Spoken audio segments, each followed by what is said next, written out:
Hello, bonjour, bonjour, bonjour. How are you, my massive bogies? Um, excuse the hair. I had a shower and it's a bit fluffy, so don't let that put you off. How are you? How was your lovely day? Um, what day is it? Wednesday. Yes, it's Wednesday. Um, yeah, I hope it was good for me. Got a bit of admin. Had to pop in and see, oh, Kel Surprise. There's certain things that appear every night on the vlog. I don't hold catnip or anything like that in my hands. She just appears. I think she just loves the mellifluous tone of my voice, don't you? Psst, psst. Yeah. So, yes, apologies again. Oh, cat. So, yes, my day was okay. Yeah, yeah, bit more admin to do in a minute. Stop. But yes, that was it. So don't dig your claws in that hurts.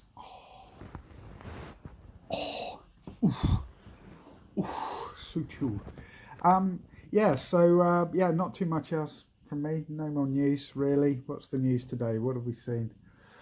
The rules have not changed for Christmas. You can still see 3 households, but the advice and the guidance has changed. Not too many people, and don't drive too far if you don't have to, and yeah, just be as cautious as you can. Really, essentially, as we always say, hands, face, space, and wipe your feet and blow your nose, and you should be all right. But yeah, don't take risks if you haven't got to. So yeah, that's about it for me today. So I thought I'd keep it shorter today because I know, because I've given a few of the traditions in recent vlogs, they've gone on a bit. So I'm going to try not to today. So how can I tell you what today's tradition is without giving it away?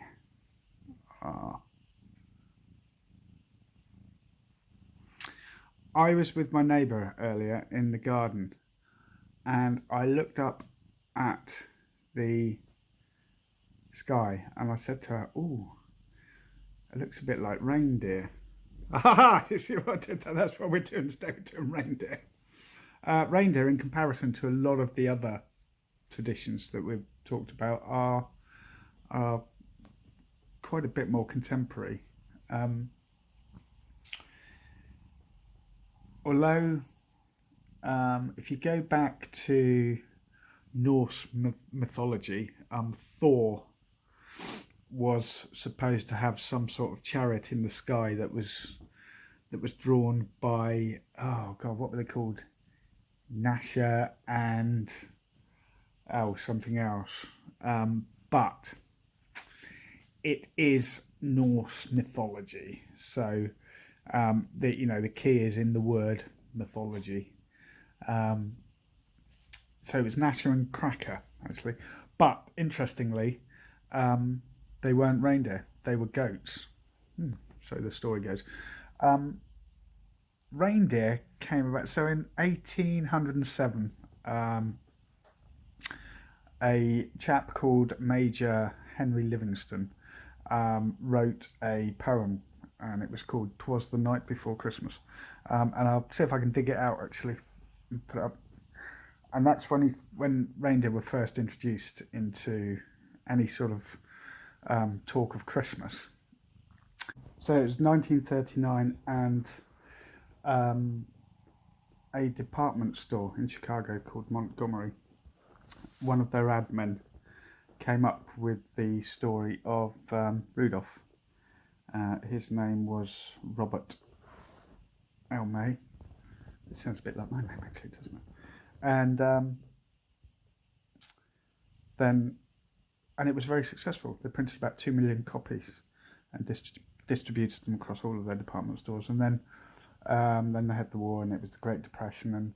But in 1949, the story was put to music, and the song Rudolph the Red-Nosed Reindeer was born.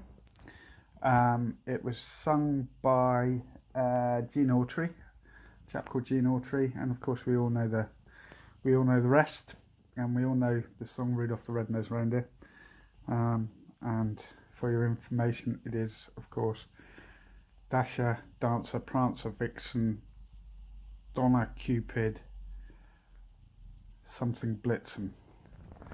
Oh, hang on. Dasher, Dancer, Prancer, Vixen, Comet, Cupid, Donner, Blitzen, or something like that. Anyway, those are. So, that's the story of Rudolph. And of course, we all know about Rudolph at Christmas.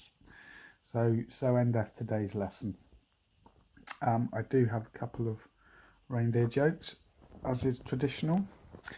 Jokies de jours, or reindeer de jours, for today's delectation. So what is the name of Santa's rudest reindeer? It is, of course, Rudolph. Rudolph.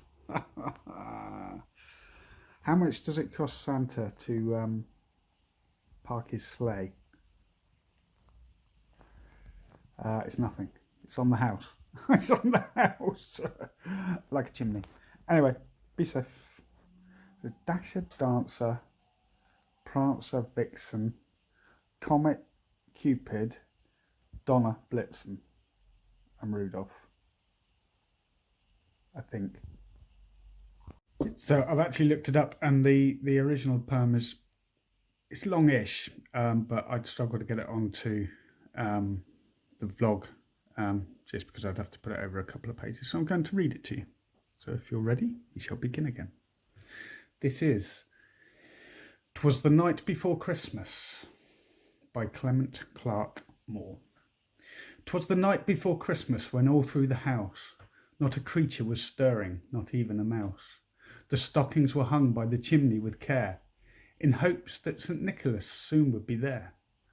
The children were nestled all snug in their beds, while visions of sugar plums danced in their heads.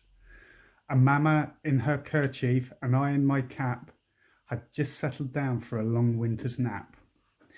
When out on the lawn there arose such a clatter, I sprang from the bed to see what was the matter. Away to the window I flew like a flash, tore open the shutters and threw up the sash. The moon on the breast of the new fallen snow gave the lustre of midday to objects below, when what to my wondering eyes should appear but a miniature sleigh and 8 tiny reindeer. With a little old driver so lively and quick, I knew in a moment it must be St. Nick. More rapid than eagles, his coursers they came, and he whistled and shouted and called them by name. Now Dasher, now Dancer, now Prancer and Vixen, on Comet, on Cupid, on Donner and Blitzen, to the top of the porch, to the top of the wall. Now dash away, dash away, dash away all. As dry leaves that before the wild hurricanes fly, when they meet with an obstacle mount in the sky. So up to the housetop the coursers they flew, with the sleigh full of toys, and St. Nicholas too. And then in a twinkling I heard on the roof the prancing and pawing of each little hoof. As I drew in my hand and was turning around, down the chimney St. Nicholas came with a bound. He was dressed all in fur from his head to his foot, and his clothes were all tarnished with ashes and soot. A bundle of toys he had flung on his back, and he looked like a peddler just opening his pack. His eyes, how they twinkled, his dimples, how merry. His cheeks were like roses, his nose like a cherry. His droll little mouth was drawn up like a bow, and the beard of his chin was as white as the snow. The stump of a pipe he held tight in his teeth, and the smoke it encircled his head like a wreath. He had a broad face and a round little belly that shook when he laughed like a bowl full of jelly. He was chubby and plump, a right jolly old elf, and I laughed when I saw him in spite of myself. A wink of his eye and a twist of his head soon gave me to know I had nothing to dread. He spoke not a word, but went straight to his work, and filled all the stockings. Then he turned with a jerk, and laying his finger aside of his nose, and giving a nod, up the chimney he rose. He sprang to his sleigh, to his team gave a whistle, and away they all flew like the down of a thistle. But I heard him exclaim, "Ere he drove out of sight, Happy Christmas to all, and to all a good night."